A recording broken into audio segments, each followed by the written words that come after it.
Ce matin, le cœur de l'Asie du Sud, où nous retrouvons notre correspondante Carrie Noten. Carrie, bonjour. En Malaisie, la cour d'appel de Kuala Lumpur a enfin rendu son verdict et refuse qu'un magazine catholique utilise le mot Allah dans ses colonnes en langue malaise pour désigner le mot Dieu. Oui, Elisabeth, nous en avions déjà parlé dans cette émission. Le magazine Herald, qui appartient à l'archevêché de Kuala Lumpur, avait eu l'autorisation pour utiliser le mot Allah pour désigner le Dieu unique des monothéismes dans ses pages en Bahasa Malaya, une langue dérivée de l'arabe. C'était il y a 4 ans et le fait qu'1,5 million de chrétiens aient pris cette habitude depuis des siècles, c'était jusqu'alors une curiosité sémantique qui en disait long sur les valeurs syncrétiques et la diversité culturelle malaisienne. Mais voilà, entre bataille sémantique et crainte de provoquer un désordre social, l'affaire a pris un tour politique et les juges ont tranché. L'hebdomadaire catholique devrait maintenant porter l'affaire devant la Cour fédérale de justice.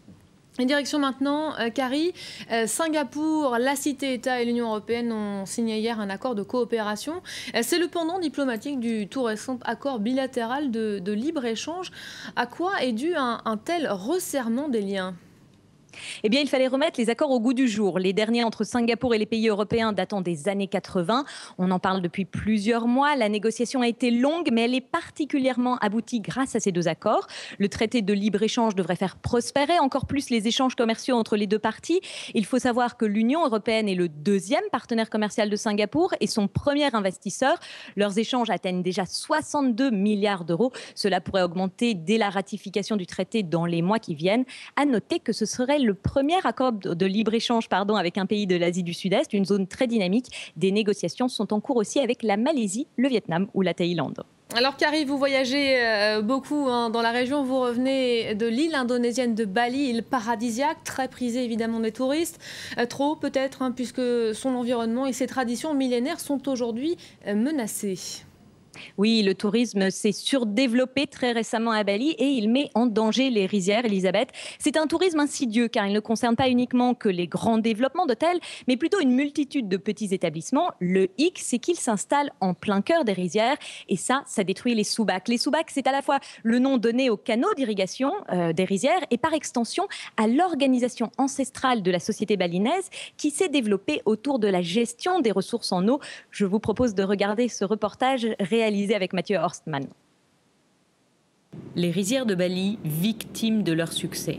Le tourisme de masse se distille jusqu'au pied de leur plateau, alors qu'il y a 10 ans encore, ils se cantonnaient aux plages du sud de l'île. Les 2,5 millions de visiteurs annuels grimpent dans les plantations ou s'installent pour la nuit au cœur d'un champ calme. La construction de villas est en plein boom et 1000 hectares de rizières disparaissent chaque année. Pour Dima Ignatov, c'est l'occasion assurée d'une immersion confortable. J'ai voulu venir habiter ici parce que j'aime cet endroit. C'est calme et ce n'est vraiment pas cher comme logement. Construire la chambre d'hôte sur son champ était primordial pour Souka, le seul moyen d'améliorer ses revenus agricoles. Mais sans le savoir, il met en péril les soubacs. Les soubacs sont à la fois les canaux d'irrigation et aussi l'organisation de la société. Un groupe d'agriculteurs forme un soubac qui autogère ses ressources. Autour de la capitale, à Denpasar, il n'y a plus de terre à cultiver à cause du tourisme. Les communautés de soubacs existent toujours. Les temples sont là. Mais l'organisation n'a aucun sens. Les communautés ne peuvent exercer leurs devoirs puisqu'il n'y a plus de terre. Et j'ai vraiment peur que cela arrive ici. Indispensable à la culture du riz, l'eau. Le chef de soubac s'assure qu'elle est distribuée démocratiquement et arbitre lorsqu'il n'y en a pas assez. Si un agriculteur manque vraiment d'eau, il peut en emprunter dans le champ d'à côté. Il suffit juste de placer cette motte de terre là. Ça bouche le trou et vous récupérez l'eau de l'autre côté. Si vous l'empruntez, il n'y a pas de problème. Mais si vous la volez, alors il y aura des sanctions. La tradition des soubacs remonte au Xe siècle et elle est héritée de la philosophie hindouiste du Trihita Karana, d'harmonie entre Dieu, l'homme et la nature. Au centre de chaque soubac, on trouve un temple de l'eau où un prêtre partageait l'eau dans l'ancien temps. L'inscription des rizières de Bali et de leur temple à l'UNESCO devrait permettre une gestion plus maîtrisée du tourisme. Le comité organisateur parle même d'étendre la protection à toute l'eau de Bali. Il n'est plus question que le gouvernement ait le pouvoir de dire « nous avons besoin de vendre cette eau car nous avons besoin de revenus ». Maintenant, les paysans peuvent s'asseoir ensemble et dire « comme nous sommes protégés, nous avons besoin de sauvegarder notre culture, notre terre, nos rizières. Nous avons besoin d'eau ».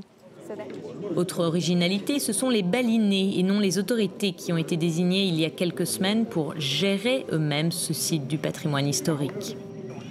L'idée, c'est que le patrimoine mondial de Bali soit géré par les gens directement.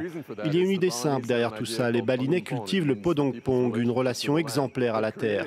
Ils ont créé ces paysages somptueux. Qui mieux que les Balinais pourrait gérer le site? Il faut que ce soit eux. Reste que les moyens financiers peinent à être rassemblés et que pour l'instant, les Balinais comptent surtout sur leurs prières pour que leurs rizières ne s'assèchent pas, que leur culture ne s'efface pas.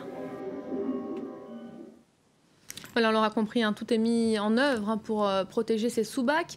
Et si, Carrie, l'inscription au patrimoine mondial de l'UNESCO ne suffisait pas pour protéger ces sous-bacs et les ressources de l'île? Eh bien, certains ont déjà pensé à une autre solution. Un ancien ministre du Tourisme a même proposé qu'on impose un quota annuel de tourisme. Rien que cette année, 10 000 chambres d'hôtel ont été construites à Bali, Elisabeth, qui se sont ajoutées aux 60 000 existantes.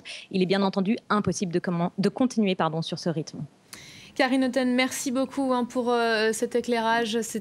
Merci pour ce nouveau numéro d'Asie Direct. Et on poursuit tout de suite avec du sport, le journal des sports. Dernier match qualificatif pour la Coupe du monde de football. La France a rendez-vous avec la Finlande, tandis que l'Espagne affronte la Géorgie.